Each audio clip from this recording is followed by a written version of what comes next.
जय हिंद दोस्तों, स्वागत है आप सभी का हमारे YouTube चैनल शिक्षा निधि में। जैसे कि कल हमने शुरुआत की थी रीजनिंग की, और रीजनिंग में हमने पहला चैप्टर देखा कैलेंडर। तो आज उसी को आगे बढ़ाते हुए अगली क्लास लेकर चलते हैं। कल हमने पढ़ा कि लीप वर्ष और साधारण वर्ष।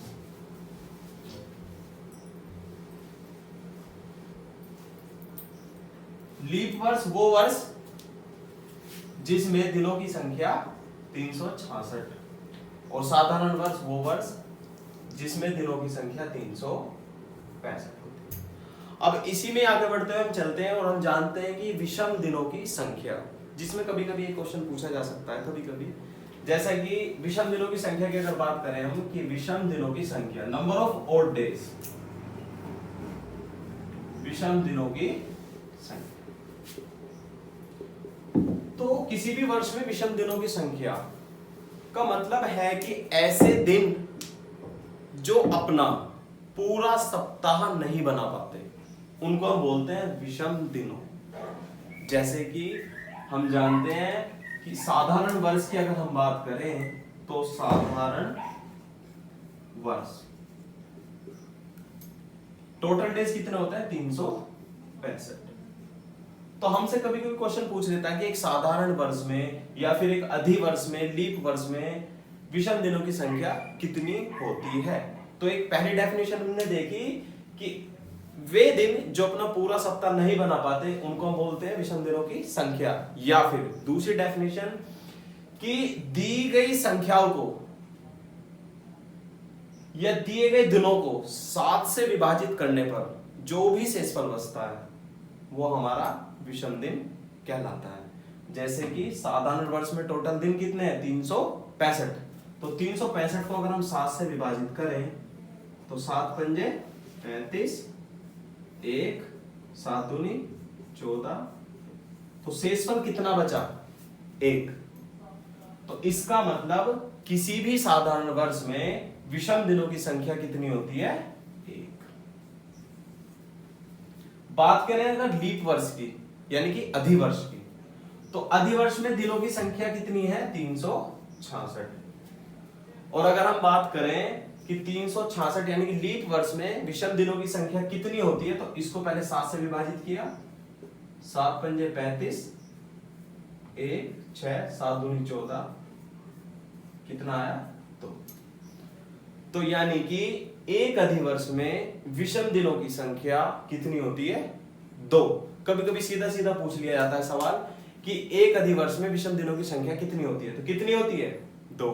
और एक साधारण वर्ष में विषम दिनों की संख्या कितनी होती है? 1। चलिए आगे चलते हैं। फिर अब हमने एक छोटी सी बात जानी कि वे दिन जो अपना पूरा सप्ताह नहीं बना पाते विषम दिन कहलाते हैं। अब कभी कभी किसी के दिमाग में क्वेश्चन आया कि हम 7 से विभाजित क्यों कर रहे हैं? संख्या तो हमारी बहुत सारी है। तो हम 7 से विभाजित इसलिए कर रहे हैं क्योंकि हमारी पृथ्वी पे जो सप्ताह होता है उसमें कितने दिन होते हैं? 7 दिन। इसलिए हम उसे किससे विभाजित करते हैं? 7 से। अब एक क्वेश्चन लिया हमने कि एक ग्रह है, कोई भी ग्रह है, उस पे जो सप्ताह है वो 13 दिन का है,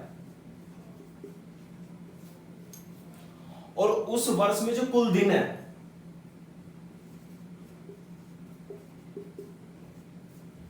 वो कितने हैं? 300। तो इसमें विषम दिनों की संख्या कितनी होगी?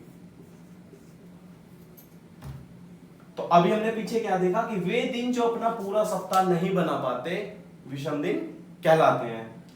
तो इसमें सप्ताह कितने का है? 13 दिन का। कुल दिन कितने हैं? 300। तो अब हम इसमें 7 से विभाजित नहीं करेंगे, अब किससे करेंगे? 13 से, क्योंकि ये दूसरे ग्रह की बात कर रहे हैं। हमारी पृथ्वी की नहीं कर रहा।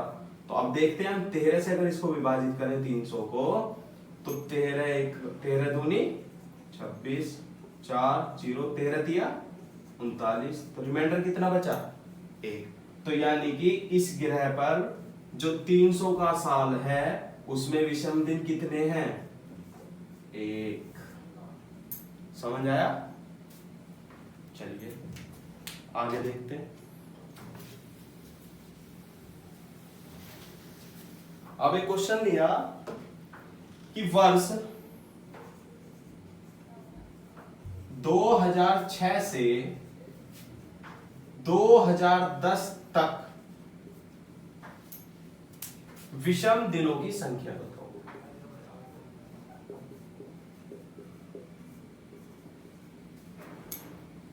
वर्ष 2006 से 2010 तक विषम दिनों की संख्या बताओ।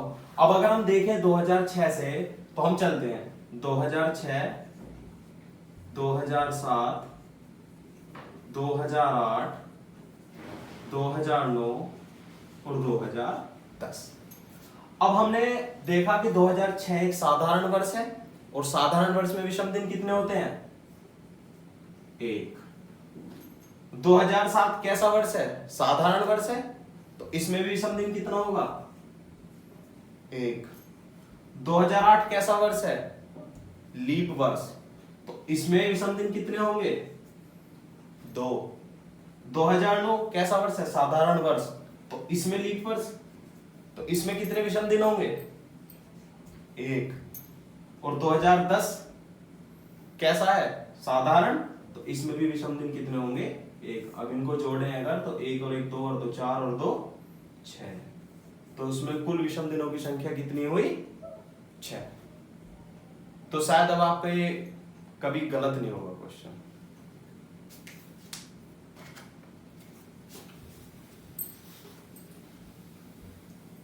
अब अगर हम बात करें, थोड़ा सा आगे चलते हैं, कि यदि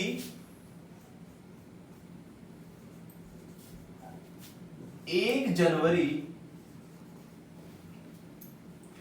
2018 को सोमवार था,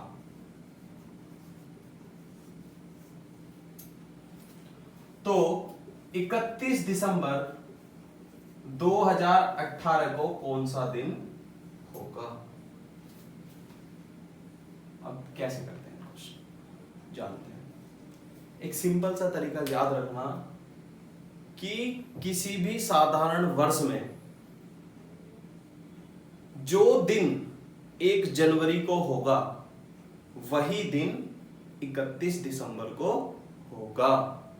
ये अपने दिमाग में बिल्कुल बिठा लेना इस बात को कि किसी भी साधारण वर्ष में जो दिन 1 जनवरी को होगा वही दिन 31 दिसंबर को होगा। यदि 1 जनवरी 2018 को सोमवार था तो 31 दिसंबर 2018 को भी सोमवार ही होगा।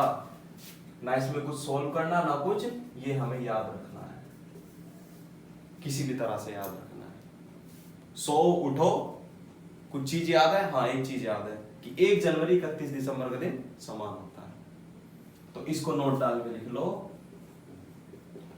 को किसी भी साधारण वर्ष में 1 जनवरी व 31 दिसंबर का दिन हमेशा समान होता है। तो बात करते हैं इसी में एक एग्जांपल की कि यदि 1 जनवरी 2017 को कुछ भी मान लो मंगलवार था, तो 31 दिसंबर 2017 को कौन सा दिन होगा।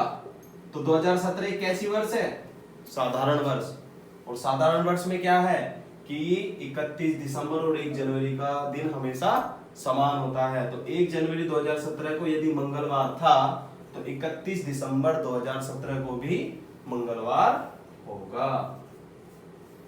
क्लियर? क्लियर। अब आपके लिए क्वेश्चन जो आप कमेंट में हमको करके बताएंगे कि यदि 1 जनवरी 2007 को शुक्रवार था तो 31 दिसंबर 2009 को कौन सा दिन होगा? ये आप हमें कमेंट में करके बताएंगे और मिलते हैं अगली वीडियो में। जय हिंद, जय भारत।